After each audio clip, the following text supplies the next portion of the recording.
Hello student, मैं एकता सिंह आप सभी का ज्ञान चैतन्य चैनल में बहुत बहुत स्वागत करती हूँ। आज के इस टॉपिक में हम यूपी, टीजीटी, पीजीटी, सिविक्स का पेपर जो है उसके प्रैक्टिस सेट को डिस्कस करने वाले हैं। ये जो टॉपिक है इसमें पाश्चात्य विचारक प्लेटो, अरस्तु, हॉब्स, लॉक, रूसो ये सारे रहेंगे। इन्हीं से संबंधित क्वेश्चन रहेंगे।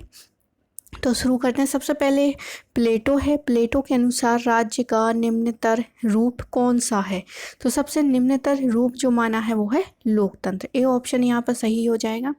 आगे निम्नलिखित ग्रंथों में से प्लेटो किसके लेखक हैं? तो प्लेटो जो लेखक हैं वो है रिपब्लिक। आगे है निम्नलिखित में से कौन प्लेटो को सर्वाधिकारवादी विचारक नहीं मानता है? तो यहाँ पर आंसर हो जाएगा निस्बेट। सी ऑप्शन सही है। आगे देखते हैं प्लेटो के परिवार तथा संपत्ति के साम्यवाद के सिद्धांत की उत्पत्ति मुख्यतः किसके अनुभव से हुई है? तो यहाँ पर कौन सा अनुभव था? तो यहाँ पर अनुभव था उसके पास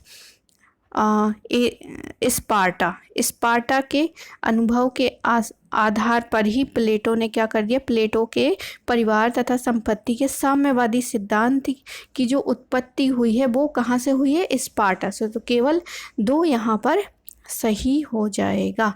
डी ऑप्शन सही है। आगे देखते हैं किसने प्लेटो की न्याय की अवधारणा को रचना प्रकल्प न्याय कहा है? तो आंसर हो जाएगा M.B. फोस्टर ने ऐसा कहा है। रचना प्रकल्प न्याय कहा है। किसकी अवधारणा को? प्लेटो की न्याय की अवधारणा को। आगे देखते हैं प्लेटो ने अनंत वास्तविकता की प्रकृति का अपना सिद्धांत विकसित किया और निम्नलिखित के अंदर वास्तविक विश्व को स्पष्ट किया। उनकी कौन सी रचना है? कौन सी रचना में उन्होंने अनंत वास्तविकता की प्रकृति का अपना सिद्धांत विकसित किया था? तो आंसर हो जाएगा हमारा द टीमाओस में किया है। आगे है ए और आर कथन दिए गए हैं, उसका देखना है कि व्याख्या सही हो रही है या नहीं। तो एक कथन है यहाँ पर प्लेटो के लिए ज्ञान ना तो प्रत्यक्ष ज्ञान है ना ही राय है। दूसरा है यही मत जो है ज्ञान है या राय जो है ज्ञान है। तो यहाँ पर जो सही ऑप्शन है वो है सी ऑप्शन, मतलब ए सही है और आर यहाँ पर गलत हो जाएगा। आगे देखते हैं प्लेटो का पुनः प्रकटन किसमें पाया गया? मतलब दोबारा से प्रकटन होता है तो किस में पाया गया? तो सर थॉमस मोर की यूटोपिया, कंपालेना का City of the Sun, Bacon का न्यू अटलांटिस, और तो इस हिसाब से सभी में पाया गया। तो डी ऑप्शन यहाँ पर सही हो जाएगा। आगे देखते हैं निम्नलिखित में से कौन सा प्लेटो की रिपब्लिक का प्रधान पात्र नहीं है? प्रधान पात्र नहीं है प्रोटागोरस। आगे देखते हैं प्लेटो द्वारा चर्चित सद्गुण के 4 संघटकों का सही क्रम बताना है। तो यहाँ पर कूट दिया गया है। तो सबसे पहले आ जाएगा बुद्धिमानी यानी विजडम, फिर आता है साहस, फिर आता है संयम और लास्ट में आता है न्याय यानी जस्ट। बुद्धिमानी हो गया, साहस हो गया, संयम हो गया और लास्ट में न्याय। तो इस हिसाब से हमारा जो है सी ऑप्शन यहाँ पर सही होता है। आगे देखते हैं प्लेटो ने इनके विचारों को किनके विचारों को लिया है? तो नीचे लिखे गए सभी विचारकों से अपने विचार लिए। हेराक्लीट्स, पार्मेनिडीज और सुकरात। तो सभी डी ऑप्शन यहाँ पर सही हो जाएगा। आगे देखते हैं निम्नलिखित में से कौन प्लेटो का समर्थक है? कौन समर्थक हो जाएगा? तो लेविन्सन समर्थक है। आगे देखते हैं प्लेटो ने मानव मन की क्रियात्मकता का वर्णन किसके द्वारा किया है? प्लेटो ने मानव मन की क्रियात्मकता का वर्णन किसके द्वारा किया है? उपयुक्त सभी के द्वारा, यानी गुफा के रूपक के द्वारा, विभक्त पंक्ति के रूपक द्वारा और रूप के सिद्धांत द्वारा। अब यहाँ पर ए और आर कथन दिया गया है, देखना है कौन सा सही है और कौन सा गलत है। आगे है ए में दिया है प्लेटो का न्याय सही कार्य करने की प्रवृत्ति का प्रतिपादन करता है। आगे है अन्याय झेलने से अच्छा है अन्याय करना। तो ये कौन सा कथन सही हो जाएगा? यहाँ पर ए सत्य है परंतु आर क्या हो जाएगा? असत्य हो जाएगा। अगला क्वेश्चन है निम्नलिखित में से कौन सा अभिकथन सत्य है? तो यहाँ पर कौन सा अभिकथन सत्य हो जाएगा? तो सत्य जो है यहाँ पर न्याय के लिए ग्रीक शब्द डिकायसून है। न्याय के लिए ग्रीक शब्द डिकायसून, ये सही है। आगे देखते हैं प्लेटो की रिपब्लिक में प्रतिपादित न्याय के सिद्धांत के अनुसार न्याय का अर्थ है। तो यहाँ का प्लेटो के अनुसार न्याय का अर्थ क्या है? तो न्याय का अर्थ हो जाएगा यहाँ पर अपने निर्धारित कार्य क्षेत्र में अपने कर्तव्यों का निर्वाह करना, यही है उसका न्याय सिद्धांत। आगे है आदर्श राज्य के विचारों में प्लेटो ने बुभुक्षा शब्द का प्रयोग निम्न में से किस वर्ग के संदर्भ में किया है? तो शिल्पकार के संदर्भ में किया है। आगे गुफा और परछाई का विचार किससे संबंधित है? तो ये प्लेटो से संबंधित, गुफा और परछाई का विचार। आगे है आदर्श शासक के कर्तव्यों का विवरण निम्न में से किस में है? तो प्लेटो का रिपब्लिक। अगला क्वेश्चन है नीचे दिए गए लेखकों में से द लॉज का लेखक कौन हो जाएगा? तो प्लेटो ही हो जाएगा। आगे है निम्नलिखित में से बताएं कि किस पुस्तक के रचयिता प्लेटो नहीं है। तो इस क्वेश्चन में जो है कि किस पुस्तक के रचयिता प्लेटो नहीं है, तो पॉलिटिक्स जो है वो अरस्तु की बुक है, बाकी रिपब्लिक, स्टेट्समैन, द लॉज, ये सारे के सारे प्लेटो है। तो हमारा सही आंसर सी ऑप्शन हो जाएगा। आगे है यह किसका मत है कि शासकों को संपत्ति का स्वामी नहीं होना चाहिए? तो ये प्लेटो का ही मत था, तो यहाँ पर बी ऑप्शन हमारा सही हो जाएगा। आगे देखते हैं न्याय मानवीय आत्मा का गुण तथा मन की आदत है, ये किसका कथन है? न्याय जो है मानवीय, तो ये वही प्लेटो हो जाएगा। प्लेटो मानते हैं कि जो न्याय करना है वो हमारे मानवीय, मतलब एक मानव है उसकी आत्मा का गुण तथा मन की एक आदत होना चाहिए, क्या करना? न्याय करना। आगे है रूसो की सामान्य इच्छा है किसमें? तो सभी वास्तविक इच्छा का योग, सभी वास्तविक इच्छा का योग ही क्या है? रूसो की सामान्य इच्छा है। आगे देखते हैं प्लेटो सभी राज्यों का उद्गम निम्नलिखित के आधार पर रेखांकित करता है। किन के आधार पर करता है? तो यहाँ पर सही आंसर हो जाएगा सामाजिक जरूरतों के आधार पर, सामाजिक जरूरतों के आधार पर। आगे है निम्नलिखित में से कौन आत्मरक्षा का अधिकार को व्यक्तिगत का प्राकृतिक अधिकार मानता है? आत्मरक्षा का अधिकार को व्यक्तिगत का प्राकृतिक अधिकार मानने वाला है हॉब्स। आगे है सूची 1 और 2 सूची से मिलान करना है। तो यहाँ पर देखते हैं जेम्स जो है, जेम्स ने क्या किया है? The law of the monarchies, second option James से प्रथम का हो जाएगा, सेकंड से लॉक का हो जाएगा Two Treaties on Civil, fourth हो जाएगा लॉक का। रूसो का हो जाएगा, रूसो का द सोशल कॉन्ट्रैक्ट, और विलोवी का हो जाएगा the law of monarchies, the nature of the state. तो इस हिसाब से जो कूट बनेगा 2 4 1 3, तो यहाँ पर सही आंसर हो जाएगा हमारा डी ऑप्शन। आगे देखते हैं निम्नलिखित में से किसे राजनीतिक करने के लिए टेलियोलॉजिकल दृष्टिकोण के अग्रमी के रूप में माना जाता है? अग्रणी के रूप में माना जाता है। ओके, थोड़ा पढ़ने में मिस्टेक हो गया तो आप इसको इग्नोर कर दीजिए। ठीक है, तो डी ऑप्शन यहाँ पर सही हो जाएगा, अरस्तु है, अरस्तु हो जाएंगे। आगे है, अरस्तु द्वारा किए गए सरकारों के वर्गीकरण के संबंध में निम्नलिखित में से कौन सा कथन सही नहीं है। सही नहीं कथन बताना है, वो भी अरस्तु के द्वारा सरकारों के वर्गीकरण के संबंध में। तो यहाँ पर जो सही आंसर नहीं है वो है डी, सरकार साझे हितों के वशीभूत होती है तथा संपूर्ण समुदाय के साझे हितों के प्रति असंवेदनशील होती है। तो ये जो कथन है वो कथन सही नहीं है। अब जो कथन सही है वो देख लेते हैं।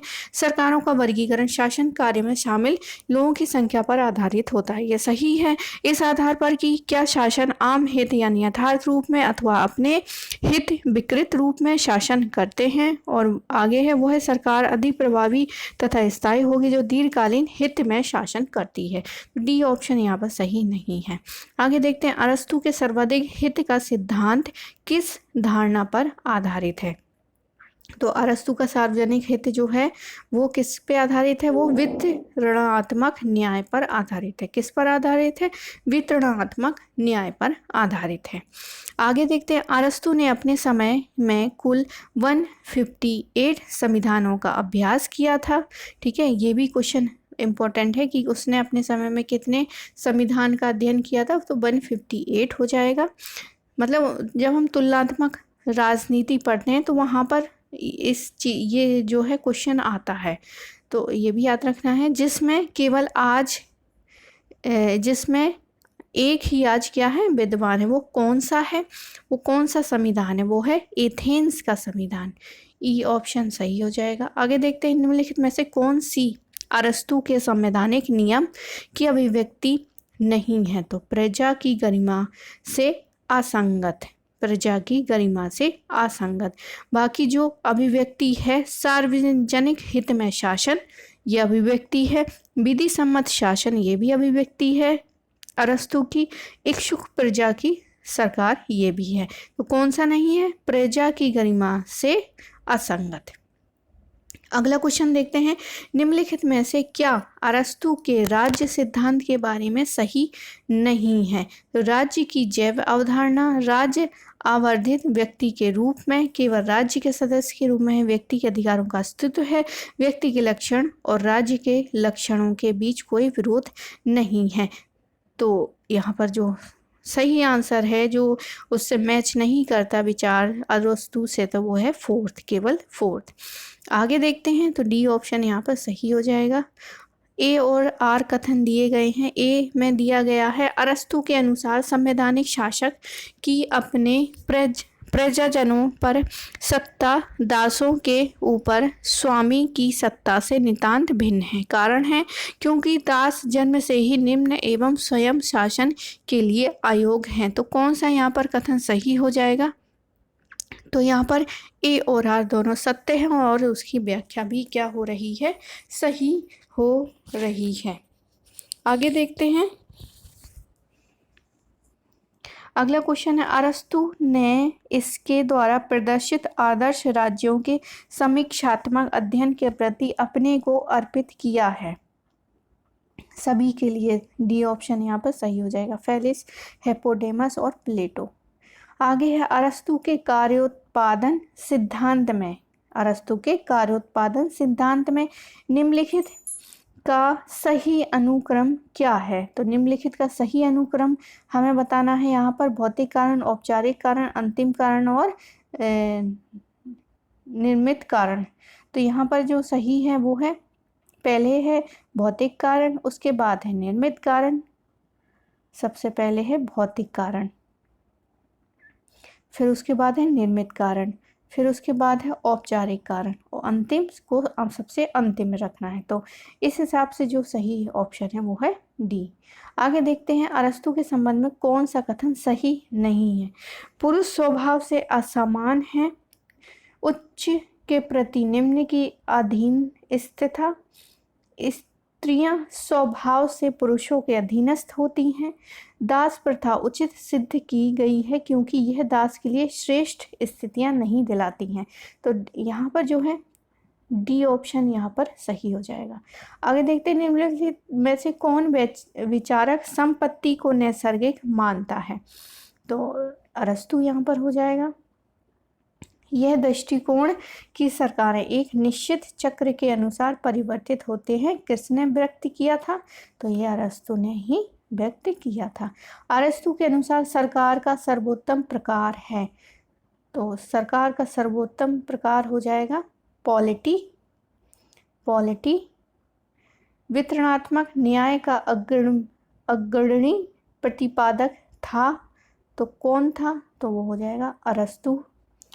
राज्य परिवारों तथा गांव, राज्य परिवार हो गए मतलब राजा और उसका परिवार, वो गांव का समुदाय है जिसका उद्देश्य एक पूर्ण तथा आत्मनिर्भर जीवन की प्राप्ति है। ये कथन किसका हो जाएगा?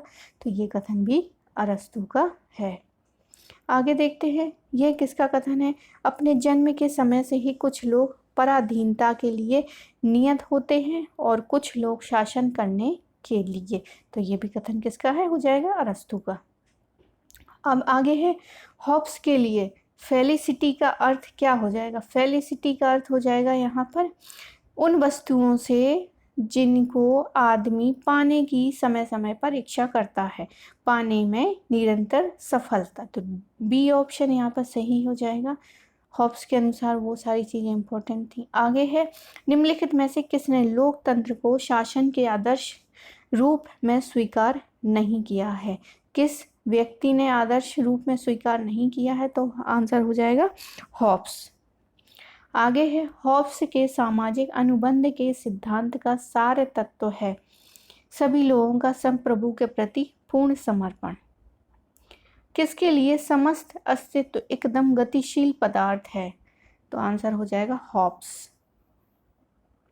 तो यहाँ पर कहते हैं समस्त अस्तित्व जो है एक गतिशील पदार्थ है। आगे सामाजिक समझौता सिद्धांत के 3 प्रतिपादक हॉब्स, लॉक, रूसो की इस एक बात पर सहमति है, मतलब तीनों समझौतावादी सिद्धांत देते हैं लेकिन तीनों ही अलग है, लेकिन किसी एक मत पर क्या है, एक मत पर वो सहमत है। वो कौन सा मत है यहाँ पर? तो वही राजनीतिक शक्ति जो है जनता से प्राप्त होती है। राजनीतिक शक्ति जनता से प्राप्त होती है, ये कहा है तीनों के तीनों ने, हॉब्स, लॉक, रूसो ने। आगे है निम्नलिखित में से कौन सा हॉब्स के सामाजिक समझौता सिद्धांत से संबंधित नहीं है?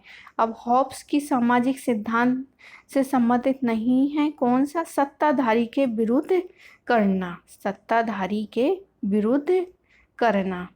आगे है प्राकृतिक अवस्था में मनुष्य का जीवन विकृत, विपन्न, पाश्विक और अल्पायु है। तो ये हॉब्स का ही कथन है। आगे है बहुत इम्पोर्टेंट है ये। आगे देखते हैं हॉब्स के बारे में किसने ये लिखा है कि हॉब्स का सामाजिक समझौता प्रजाजनों के बीच होता है। तो आंसर हो जाएगा एवनेस्टीन ने कहा है ऐसा, एवनेस्टीन, बी ऑप्शन।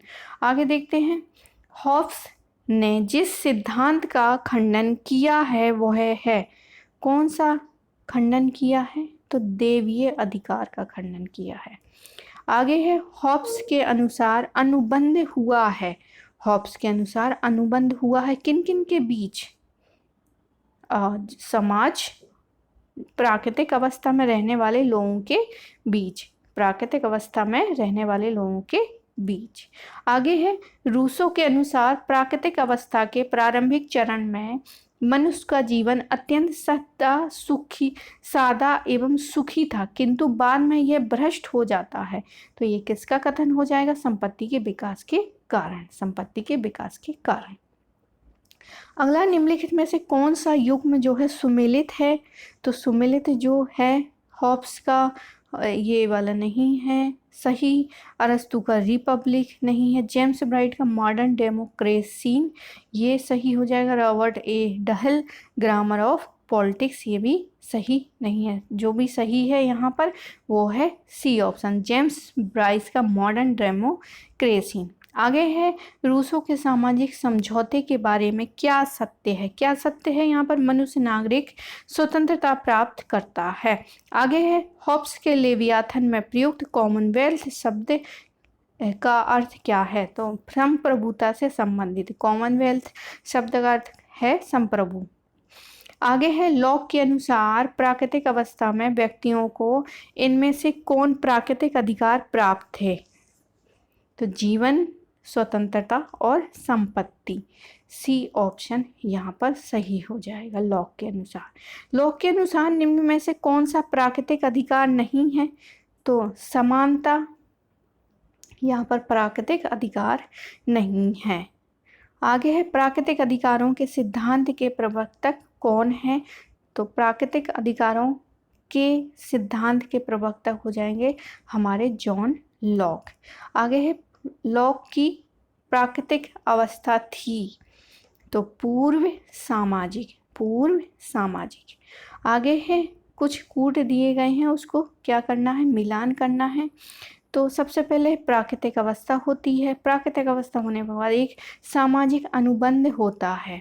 सामाजिक अनुबंध से पहले प्राकृतिक अवस्था, सबसे पहले तो प्राकृतिक अवस्था, सामाजिक अनुबंध होगा, उसके बाद नागरिक समाज होगा और फिर लास्ट में जो है सरकार बनेगी।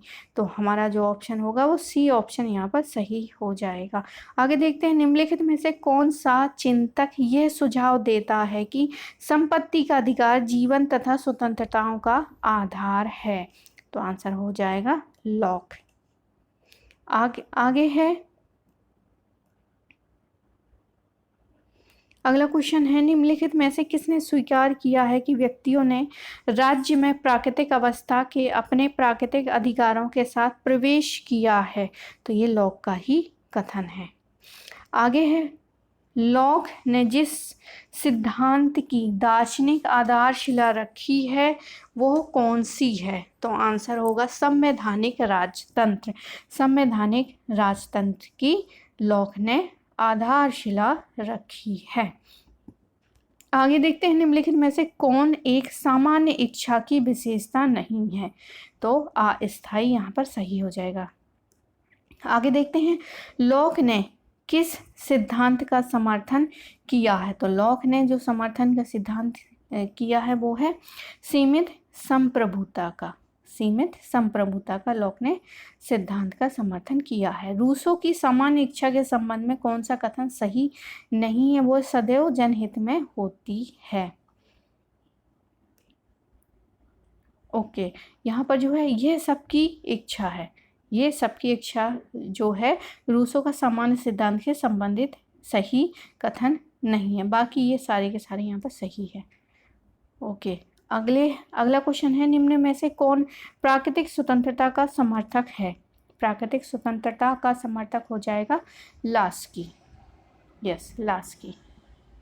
ओ सॉरी, यहाँ पर प्राकृतिक स्वतंत्रता की बात हो रही है तो रूसो हो जाएगा। Okay, Rousseau. आगे है यह किसने कहा लेवियाथन आंग्ल भाषा में लिखी गई राजनीतिक दर्शन की महानतम और संभवतः एकमात्र अति उत्तम रचना है। तो ऑक्सफोर्ड ने कहा है। ऑक्सफोर्ड ने कहा है। आगे है यह किसने कहा कि कला एवं विज्ञान के मानव विकास में मानव को बर्बाद कर दिया है। तो ये कथन हो जाएगा रूसो को। आगे है लॉक के सामाजिक समझौते के अंतर्गत समझौते के अंतर्गत लोग छोड़ते हैं। क्या छोड़ते हैं।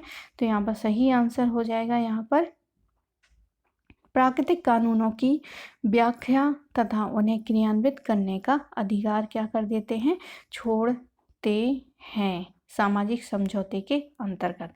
आगे है निम्न में से कौन सा युग्म सुमिलित नहीं है। तो यहाँ पर जो भी सुमिलित नहीं है वो है कार्ल मार्क्स का स्टेट एंड रिवोल्यूशन सही नहीं है। बाकी हॉब्स का लेवियाथन, रूसो का सोशल कॉन्ट्रैक्ट, लॉक का ए लेटर ऑन टॉलरेशन। अगला क्वेश्चन है तो यहाँ पर कार्ल मार्क्स सही ऑप्शन हो जाएगा। आगे देखते हैं निम्न में से किसने स्वीकार किया है कि व्यक्तियों ने राज्य में प्राकृतिक अवस्था के अपने प्राकृतिक अधिकारों के साथ प्रवेश किया है। तो आंसर हो जाएगा लॉक। अगला क्वेश्चन है, निम्नलिखित में से कौन संवैधानिक सरकार के विषय में चर्चा करता है? तो सभी सॉरी, यहाँ पर लॉक हो जाएगा। लॉक ही ऐसे व्यक्ति हैं जो संवैधानिक सरकार के विषय में चर्चा करते हैं, लॉक। आगे है, किसने रूसो के सामान्य संकल्प के सिद्धांत एवं सामाजिक अनुबंध के नैतिक महत्व को अनुबंध के आध्यात्मिक सिद्धांत के रूप में विकसित किया है? तो यहाँ पर सी ऑप्शन जो है वो सही हो जाएगा। तो हॉब्स लॉक रूसो को पढ़ने का सबसे अच्छा तरीका ये है कि तीनों की जो इम्पोर्टेंट है, आप तीनों को एक साथ तुलना करते हुए पढ़ेंगे, तभी आपको ये तीनों चीज़ें याद होंगी। अगर आप अलग अलग पढ़ेंगे तो इसको आप बहुत जल्दी भूल जाएंगे और कंफ्यूज भी हो जाएंगे। इसलिए आप तीनों को, उनकी मेन फीचर को तुलना करके या अंतर करके आप उसको याद कर सकते हैं। आगे देखते हैं, निम्नलिखित में से कौन सा युग्म सही सम्मिलित नहीं है? मार्क्स का तो सही है, यहाँ पर अरस्तु की पॉलिटिक्स भी सही है, रूसो का जो है सोशल कॉन्ट्रैक्ट्स भी सही है, सही नहीं है हॉब्स का पैट्रियार्क का, ये गलत है। आगे है, किसने लॉक की प्राकृतिक अवस्था को अस्पष्ट आकृत अवस्था कहा है? तो मैकफर्सन ने कहा है, मैकफर्सन यहाँ पर सही ऑप्शन हो जाएगा। आप यहाँ पर सही ऑप्शन भी देख सकते हैं। अगर मैं गलती से भी बता दूं तो यहाँ पर जो लिखा होगा वही सही होगा, क्योंकि बहुत सारे क्वेश्चन देखने पर भी कभी कभार आंखें जो है बी को डी को बी पढ़ लेती हैं, तो आप उसको इग्नोर करिए। यहाँ पर आपको ऑप्शन दिया है, आप इस पर जाइए। आगे देखते हैं, किसे संप्रभुता के उच्च धर्माध्यक्ष के रूप में जाना जाता है? तो आंसर हो जाएगा रूसो को जाना जाता है संप्रभुता के उच्च धर्माध्यक्ष के रूप में। आगे देखते हैं, लॉक की प्राकृतिक अवस्था पूर्ण राजनीतिक तो है परंतु पूर्व सामाजिक नहीं है। क्यों नहीं है? क्योंकि इस अवस्था में रहने वाले लोगों का समष्टिगत सामाजिक जीवन के रूप में एक समाज है। अगला है, प्राकृतिक कानून और नागरिक कानून के मध्य अंतर करके हॉब्स ने विश्लेषणात्मक विधि शास्त्र की उस पद्धति की आधारशिला रखी जिसे बाद में बेंथम और ऑस्टिन द्वारा विकसित किया गया है। ये किसका कथन है? तो ये सेवाइन का ही कथन है, सेवाइन। आगे है, यह किसने कहा कि वह व्यक्ति जिसने सर्वप्रथम भूमि के एक टुकड़े पर अधिकार करके यह कहा कि यह मेरा है, वही नागरिक समाज का वास्तविक संस्थापक है? तो ये कथन हो जाएगा किसका? रूसो का। आगे है, सामान्य इच्छा की अवधारणा गुणात्मक अवधारणा है। आगे है, सूची 1 और 2 दी गई है, ठीक है। तो यहाँ थोड़ा सा देखते हैं,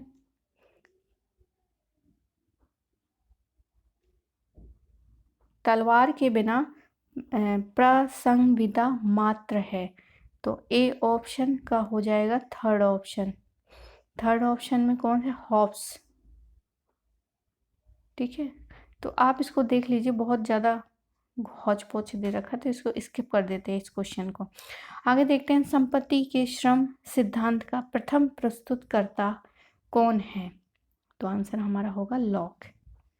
आगे देखते हैं, 2 ट्रीटाइजेन ऑन सिविल गवर्नमेंट की रचना जॉन लॉक द्वारा की गई। पहले ट्रीटाइज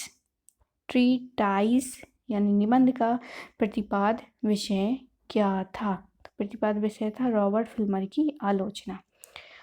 आगे है, हॉब्स प्रथम आधुनिक विचारक है जिसने राज्य को विविध हितों का संबंध करता माना है। इसमें से वह उपयोगितावादी विचारों का अग्रगामी है। यह कथन किसका हो जाएगा? तो बेपर का हो जाएगा ये कथन।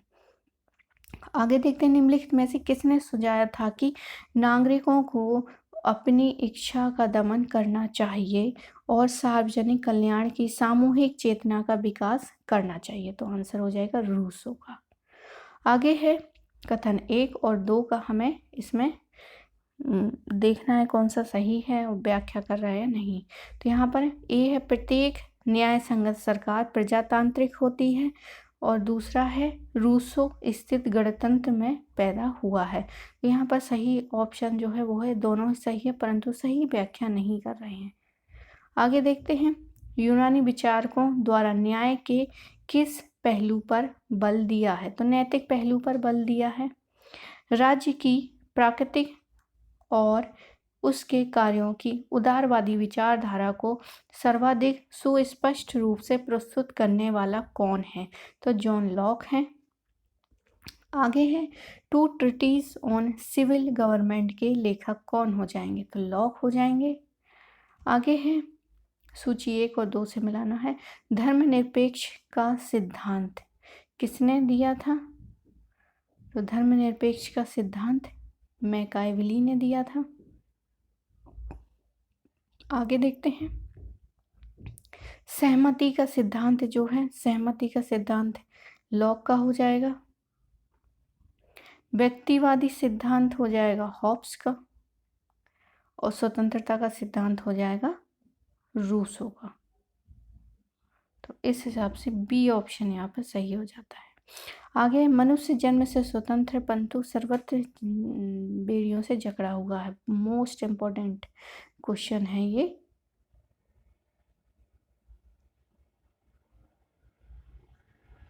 इम्पोर्टेंट क्वेश्चन है। तो यहाँ पर जो सही ऑप्शन हो जाएगा वो है रूसो। Very important.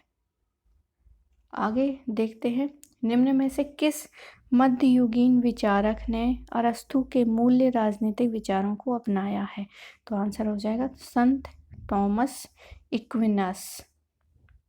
आगे, लॉक के अनुसार राज्य के कार्य और शक्तियां सीमित हैं और कारण इसका है राज्य का अस्तित्व, जीवन, स्वतंत्रता और संपत्ति की सुरक्षा है। तो दोनों ही सही है, व्याख्या भी इसकी सही है, तो ये ऑप्शन सही हो जाएगा। आगे देखते हैं, द पॉलिटिक्स हो जाएगी अरस्तु की, प्रिंस हो जाएगी मैकियावेली से, द सोशल कॉन्ट्रैक्ट्स हो जाएगी रूसो की। तो द पॉलिटिक्स किसकी है? अरस्तु की। फिर द प्रिंस हो जाएगी, तो यहाँ पर जो सही हो जाएगा द सोशल कॉन्ट्रैक्ट रूसो का हो जाएगा। और लास्ट में है ऑन लिबर्टी हो जाएगी J.S. मिल। तो यहाँ पर ए ऑप्शन बिल्कुल सही हो जाएगा। आगे देखते हैं, निम्न में से किसी अराजकतावादी विचार श्रेणी में रखा गया है? तो यहाँ पर गांधी जी को रखा गया है। आगे है, सूची 1 और सूची 2 से फिर से मिलान करना है। तो यहाँ पर जो सही है वो देखते हैं, सामान्य इच्छा, सामान्य इच्छा, सामान्य इच्छा का सिद्धांत जो है वो है रूसो का है। असीम प्रभु सत्ता का हॉब्स का।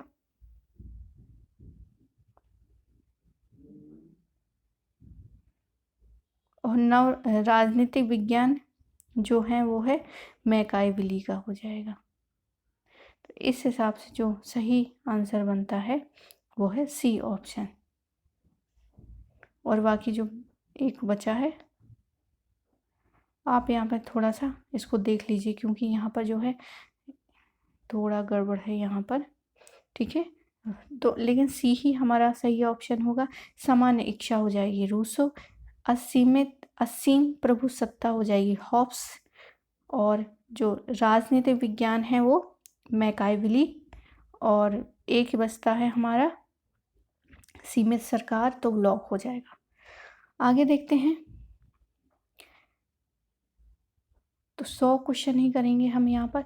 एक और दिया गया है यहाँ पर, प्लेटो का कौन सा हो जाएगा? फिलोसफर किंग हो जाएगा। मैकाइवली प्राइवेट एंड पब्लिक मॉरलिटी, और हीगल का हो जाएगा टाइम स्पिरिट, और अरविंदो का हो जाएगा सावित्री। तो इस हिसाब से ए ऑप्शन यहाँ पर सही बनता है। तो 100 क्वेश्चन हमने कंप्लीट कर लिए हैं इसमें, बाकी हम अगले उसमें नेक्स्ट वीडियो में कंप्लीट करेंगे। तो आई होप आपको ये वीडियो पसंद आया प्लीज़ लाइक करें, शेयर करें। इस बार कोशिश किया है कि आवाज़ जो है वो तेज़ आए, ठीक है। तो आप थोड़ा सा मैनेज कर लीजिए, ईयरफोन लगा लीजिए। अब जो अपलोड है उसको दोबारा से करने में फिर उतनी ही मेहनत करनी पड़ेगी। तो ऐसा तो है नहीं कि बिल्कुल भी आवाज़ नहीं है, थोड़ी सी तो आवाज़ है ही, सुनाई भी दे रहा है, ऐसा तो है नहीं, मैंने भी उसको सुना है। तो आप थोड़ा उसको मैनेज कर लीजिए। तो मिलते हैं एक और वीडियो के साथ।